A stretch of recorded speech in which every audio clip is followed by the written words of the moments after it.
Lunedì 13 luglio, Sant'Enrico Imperatore. È il 195esimo giorno dall'inizio dell'anno, ne mancano 171 al termine. Il sole sorge alle 5:35 e tramonta alle 20:57. La luna si leva all'1:01 e tramonta alle 13:56.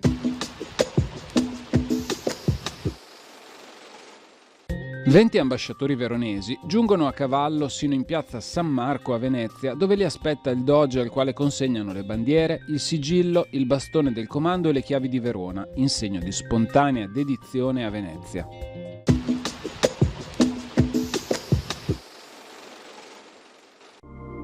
Le previsioni per domani. Sereno o poco nuvoloso in pianura, soleggiato ma con attività cumuliforme pomeridiana in montagna dove saranno possibili locali rovesci o temporali. Temperature minime stazionarie in locale variazione, massime in leggero aumento in pianura.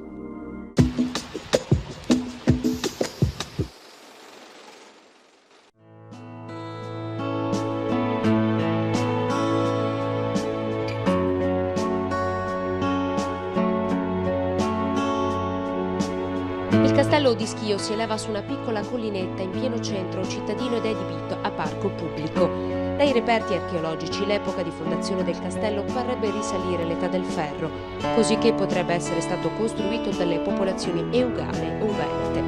In epoca medievale sorse qui il castello dei Malatraversi, conti di Vicenza, i quali, con la parentesi ezeliana, dominarono fino al 1311.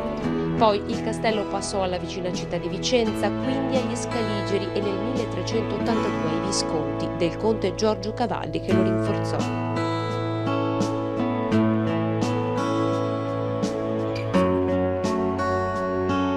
La sua storia finisce nel 1512, quando venne fatto distruggere, con molti altri castelli, da Venezia perché non finisse nelle mani francesi dopo le travagliate vicende della Lega di Cambrai. Oggi resta solo la spianata con i resti dei basamenti di 2 torri ora scomparse, la torre campanaria merlata e l'antigua chiesa di Santa Maria della Neve, sorta negli ultimi anni del secolo XIV. Fu quindi adibita a quartiere militare dagli austriaci nel 1875. Oggi è sede del circolo fotografico.